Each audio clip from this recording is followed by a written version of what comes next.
মুখ্যমন্ত্ৰী নিযুত মইনা আঁচনি for girls student 2026-2027। Hello' everyone, এই ভিডিঅ'টোত সকলো ছাত্ৰ ছাত্ৰীকে স্বাগতম। এই ভিডিঅ'টো ডিছকাছ কৰিবলৈ লৈছোঁ মুখ্যমন্ত্ৰী নিযুত মইনা আঁচনিৰ ৰিগাৰ্ডিং গাইডলাইনখিনি, লগতে কোনে পাব কোনে নাপায়, কেতিয়া এপ্লাই হ'ব, কিমান টকা পাব আৰু কিমান টকা পাব, এইটো ৰিগাৰ্ডিং এটা ডাঙৰ আপডেট যে এটা এটা মানে কিছুমান ষ্টুডেণ্টৰ কাৰণে অলপ কম কৰি এইবাৰ ৰখা হৈছে টকা। চ' ভালকে সকলোখিনি ডিছকাছ কৰিবলৈ লৈছোঁ। বিনম্ৰ অনুৰোধ যে যদি চেনেলটো নতুনকৈ আহিছা ছাবস্ক্ৰাইব কৰিবা, ভিডিঅ'টো পাৰিলে লাইক কমেণ্ট শ্বেয়াৰ কৰিবা আৰু এণ্ডলৈকে চাবা যাতে সকলো যিমান ডিটেইলছ আছে সকলোখিনি বুজি পোৱা।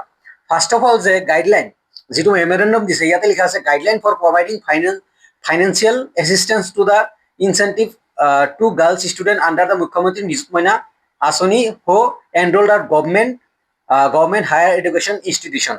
যদি তুমি অসম গভৰ্ণমেণ্টৰ আণ্ডাৰত ডিফাৰেণ্ট কলেজ এণ্ড ইউনিভাৰ্চিটিত অন্তৰ্ভুক্ত হৈছা, এনৰোল হৈছা, এডমিশ্যন লৈছা, দেন তুমি এই স্কলাৰশ্বিপ আবেদন কৰিব পাৰিবা। তাৰপিছত ভেঞ্চাৰ স্কুল, কিছুমান ভেঞ্চাৰ কলেজ আছে।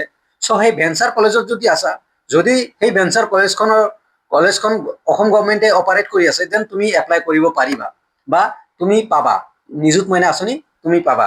চ' বিনম্ৰ অনুৰোধ সকলো ছোৱালীকে কথাখিনি ভালদৰে শুনে যেন। এতিয়া আহিছোঁ যে এইচ এছ ছোৱালীয়ে পাব।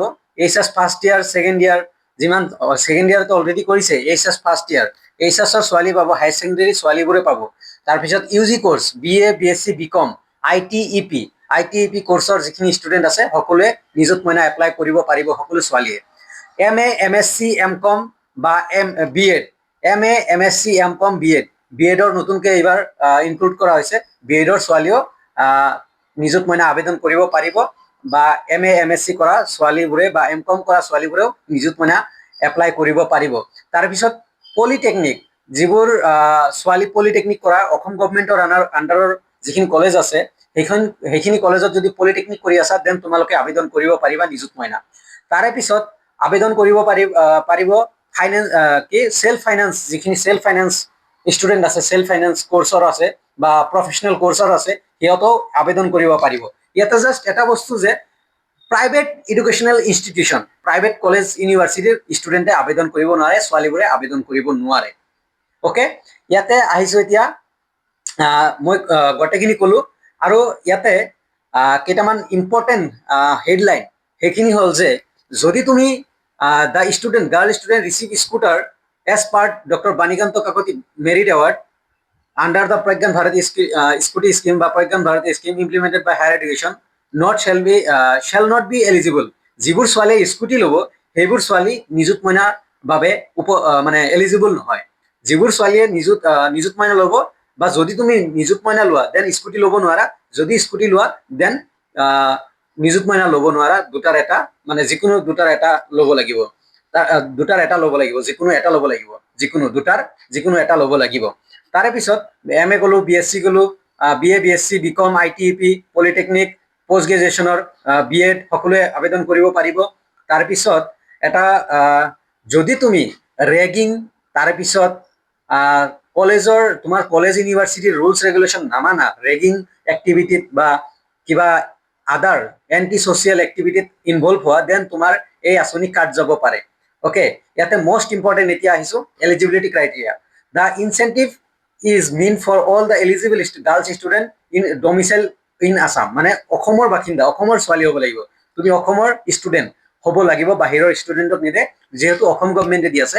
চ' তুমি ডমিচাইল ইন আছাম, মানে অসমৰ হ'ব লাগিব, অসমৰ ছাত্ৰী হ'ব লাগিব student. Married girls will not be eligible for the scheme, however the PG, মানে UG আৰু HS ছোৱালী যদি মেৰিড হোৱা, দেন তোমালোকে এই স্কলাৰশ্বিপ ল'ব নোৱাৰিবা, নিযুত মইনা ল'ব নোৱাৰিবা যদি তুমি মেৰিড হোৱা। কিয়নো এইটো চাইল্ড মেৰিজ ৰোধ কৰাৰ কাৰণে দি আছে, নিযুত মইনাটো চাইল্ড মেৰিজ ৰোধ কৰাৰ কাৰণে দি আছে, বা ছোৱালীবোৰে যাতে বেছিকৈ কলেজ ইউনিভাৰ্চিটিত পঢ়ে, নিজৰ এডুকেশ্যনটো আগলৈ লৈ যায়, সেইকাৰণে দিছে। চ' চাইল্ড মেৰিজ যিসকলৰ বা আগতীয়াকৈ বিয়া হৈ গৈছে সিহঁতক নাপায়, মানে UG আৰু HS অনলি। UG আৰু HS ছোৱালী যদি বিয়া হৈছে, দেন নিযুত মইনা নাপায়। অনলি PG গাৰ্লছ আৰু BEdৰ কোনোবা যদি BEdৰ যিবোৰ ছোৱালী আছা, যদি বিয়া হৈছে দেন পাব, ডণ্ট ৱাৰি। PG আৰু BEdৰ কাৰণে বিয়াটো মানে কোনো ধৰা নাই, মানে বাৰ্ডেন ধৰা নাই। তাৰপিছত দুই নম্বৰ ক'লো first number domicile in Assam, 2 number বিয়াটো ক'লো, 3 নম্বৰ ইন চাৰ্ভিচ গাৰ্ল, মানে যদি কোনোবা চাৰ্ভিচত আছে, গভৰ্ণমেণ্ট জব কৰি আছে, BEd কৰি আছে লগতে, দেন গভৰ্ণমেণ্ট জব কৰি আছে, চাৰ্ভিচ কৰি আছে, দেন সেই ছোৱালীয়ে এপ্লাই কৰিব নোৱাৰে। তাৰপিছত daughter of minister MLA, MP, কোনোবাৰ MLA MPৰ ডটাৰ যদি কোনো কলেজ ইউনিভাৰ্চিটিত পঢ়ি আছে, দেন সি এপ্লাই কৰিব নোৱাৰে। আৰু মেক্সিমাম কি আমাৰ MLA MPৰ ল'ৰা ছোৱালী ক'ত ইয়াতে পঢ়ে, অসমত নপঢ়ে, বাহিৰত পঢ়ে। চ' ইয়াতে এইটো কি ক'ম, এনেই। আৰু তাৰপিছত পোষ্ট গ্ৰেজুৱেট ষ্টুডেণ্ট এভেইলিং CM জীৱন প্ৰেৰণা, যদি কোনোবা পোষ্ট গ্ৰেজুৱেট ছোৱালীয়ে CM জীৱন প্ৰেৰণা লৈছে, দেন সেই ছোৱালীয়ে এই নিযুত মইনা ল'ব নোৱাৰে। Next last most important, the academic year 2027-2028 onward, girls student enroll HS UG PG program shall be eligible to avail only few waiver scheme or Mukhyamantri Nijut Moina Asani. Beneficiary shall not eligible to both scheme. মানে কি কৈছে last number যে ফি ওয়েভাৰ scheme আছে, যে free admission 2027 বৰ্ষৰ পৰা, এই বছৰ নহয়, নেক্সট ইয়াৰৰ পৰা কি কৈছে যে যিবোৰ ষ্টুডেণ্ট ফ্ৰী এডমিশ্যন পাব ছোৱালীবোৰ, সেই ছোৱালীবোৰক ফ্ৰী এডমিশ্যন দিব, নাইবা কি কৰিব নিযুত মইনা দিব। এইটো এটা মানে ডিসএডভান্টেজ বুলি ক'ম। যিবোৰ ছোৱালীয়ে ফ্ৰী এডমিশ্যন ল'ব সেইবোৰে নিযুত মইনা নাপায়, আৰু যিবোৰে ফ্ৰী এডমিশ্যন ফি ৱেইভাৰৰ যদি নিযুত মইনা লয়, দেন ফি ৱেইভাৰটো নাপায়। দুটাৰ এটা এভেইল কৰিব লাগিব, বা দুটাৰ এটা ল'ব পাৰিব। ফি ৱেইভাৰ আৰু ইয়াৰ ভিতৰত ধৰিছে। আৰু অহাবাৰৰ পৰাতো স্কুটি বন্ধই। তাৰপিছত ইয়াতে টকাৰ কথা আহিছো, কিমান টকা পাবা। ফাৰ্ষ্ট অফ অল কথা, HSৰ ছোৱালীবোৰে পাব 800 পাৰ মান্থ, আগতে আছিল 1000 পাৰ মান্থ। HSৰ ছোৱালীৰ বাবে 200 টকা কমাই দিয়া হৈছে, 800 পাৰ মান্থ দিয়া হ'ব।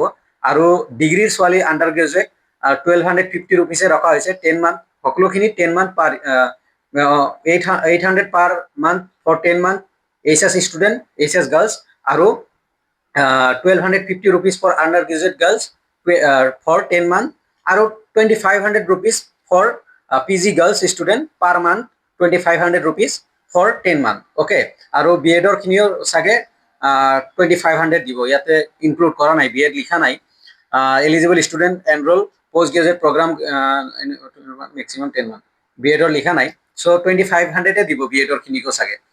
এতিয়া এইটো এটা লিখিছে পলিটেকনিক, যিসকলে পলিটেকনিক কৰিব সিহঁতৰ ফাৰ্ষ্ট ইয়াৰ আৰু ছেকেণ্ড ইয়াৰত 800 পাৰ মান্থ দিব, 10 মান্থ দিব। তাৰপিছত থাৰ্ড ইয়াৰত পলিটেকনিক ষ্টুডেণ্টৰ অনলি থাৰ্ড ইয়াৰত কি দিব, অনলি থাৰ্ড ইয়াৰত 1250 ৰুপিজকে দিব, 1250 টকাকে পলিটেকনিক ষ্টুডেণ্টক ফাৰ্ষ্ট এণ্ড ছেকেণ্ড ইয়াৰত 800 পাৰ মান্থ, আৰু থাৰ্ড ইয়াৰত 1250 ৰুপিজকে দিব। ন' ইনচেন্টিভ, ছামাৰ ভেকেশ্যন আৰু উইণ্টাৰ ভেকেশ্যনৰ পইচাখিনি নিদিয়ে, সেইকাৰণে 2টা মাহ বন্ধ ৰাখিছে যিহেতু। চ' 10 মান্থ পাৰ ষ্টুডেণ্ট, মানে 10 মান্থ পাবা, বছৰেকত 10 মান্থ পাবা। এতিয়া তোমালোকে এপ্লাই ক'ৰ পৰা কৰিবা, একদম অনেষ্টলি কৈছো যে তোমালোকৰ এপ্লাই একদম অফলাইন হ'ব, অনলাইন নহয়, অনলাইন মোড নহয়। তোমালোকে যোনখন কলেজত, যোনখন ইউনিভাৰ্চিটিত এডমিশ্যন লৈছা, দেন সেইখন কলেজৰ ইনষ্টিটিউট যিজন হেড আছে, প্ৰিন্সিপাল আছে, বা ভাইচ চেঞ্চেলাৰ আছে, বা HOD আছে, যোনে আছে, চ' সেইজন হেড অফ দ্য ইনষ্টিটিউটে তোমাক কি দিব, তোমাক ফৰ্ম দিব, নিযুত মইনাৰ ফৰ্ম দিব, আৰু সেইখন ফিল আপ কৰি তোমালোকে দিব লাগিব সেইখন কলেজতে, মানে যোনখন কলেজত এডমিশ্যন লৈছা সেইখন কলেজতে। আৰু কেতিয়া এপ্লাই হ'ব, আগষ্টত এপ্লাই হ'ব, আগষ্টত এপ্লাই হ'বলৈ গৈ আছে, আগষ্ট মান্থত এপ্লাই হ'বলৈ গৈ আছে। চ' সেইকাৰণে বিনম্ৰ অনুৰোধ যে তোমাৰ আধাৰৰ লগত বেংক একাউণ্ট লিংক কৰি ৰাখিবা। It's and every girls student, তোমাৰ আধাৰৰ লগত বেংক একাউণ্ট লিংক কৰি ৰাখিবা। কিয়নো যোৱা 1 বছৰ 1.5 বছৰ মই দেখিছো আধাৰ কাৰ্ড লিংক নথকাৰ কাৰণে বহুত ছোৱালীয়ে পেমেণ্ট পোৱা নাই। আধাৰ কাৰ্ড লিংক কৰি ৰাখা, আগষ্টত এপ্লাই হ'ব, আৰু অফলাইন এপ্লাই হ'ব, তোমাৰ কলেজতে এপ্লাই হ'ব, তোমাৰ কলেজতে এপ্লাই হ'ব। তোমাৰ কলেজৰ হেডে তোমাক ফৰ্ম দিব, আৰু ফৰ্ম ফিল আপ কৰি তুমি নোডেল অফিচাৰ, তোমালোকৰ কলেজৰ নোডেল অফিচাৰ যোনজন থাকিব স্কলাৰশ্বিপৰ বাবে, সেইজন মানুহক ছাবমিট কৰিব লাগিব উইথ তোমাৰ ডকুমেণ্টছখিনি, প্ৰপাৰ ডকুমেণ্টছখিনি। চ' সেইকাৰণে তোমাৰ প্ৰপাৰ ডকুমেণ্টছখিনি ৰেডি কৰি ৰাখা, আধাৰ কাৰ্ড, তোমাৰ বেংক একাউণ্ট ডিটেইলছ। চ' তাৰে পিছত তোমালোকে দিব লাগিব। চ' আধাৰ বেছ পেমেণ্ট হ'ব। আৰু এটা কথা কৈ দিছো যে আধাৰ বেছ পেমেণ্ট মানে তোমাৰ আধাৰ লগত বেংক একাউণ্ট লিংক হৈ থকা বেংক একাউণ্টত পইচা সোমাব, অ'কে, প্ৰতি মাহে। চ' আগষ্টত এপ্লাই হ'ব। এগেইন কৈছো তোমাৰ কলেজত অফলাইন এপ্লাই হ'ব, আৰু ফৰ্মখন মই অতি সোনকালে দেখাই দিম। ফৰ্ম কেনেকুৱা ফৰ্ম আহে বা ফৰ্মখন কেনেকৈ ফিল আপ কৰিব লাগে মই দেখাই দিম। চ' ভিডিঅ'টো কেনে লাগিছে নিশ্চয় জনাবা, আৰু খবৰটো কেনেকুৱা লাগিছে নিশ্চয় জনাবা। এক্সপ্লেইন কৰিলোঁ অলৰেডি, সৰুকৈ নটিফিকেশ্যনটো এক্সপ্লেইন কৰিছিলোঁ। বহুতে কৈ আছিল দাদা আপুনি এক্সপ্লেইন কৰি দিয়ক, সেইকাৰণে মই এই ভিডিঅ'টো এক্সপ্লেইন হিচাপে ল'লোঁ। চ' ধন্যবাদ ভিডিঅ'টো চোৱাৰ কাৰণে।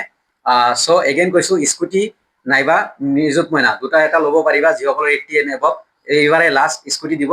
আৰু ফুল PDF মই মোৰ ইউটিউব চেনেলত ভিডিঅ' সহকাৰে দিছোঁ, নাইবা তোমালোকে ডাইৰেক্টৰ অফ হায়াৰ এডুকেশ্যনত গ'লেও তোমালোকে নটিফিকেশ্যনটো পাই যাবা, PDFটো পাই যাবা, নাইবা মোৰ টেলিগ্ৰাম লিংক মই দি থৈছোঁ ডেছক্ৰিপশ্যনত, তাতেও পাই যাবা, ফুল PDFটো পাই যাবা। ধন্যবাদ। ভিডিঅ'টো ভাল লাগিলে লাইক কমেণ্ট শ্বেয়াৰ কৰিবা যাতে সকলোৱে গম পায়। ধন্যবাদ।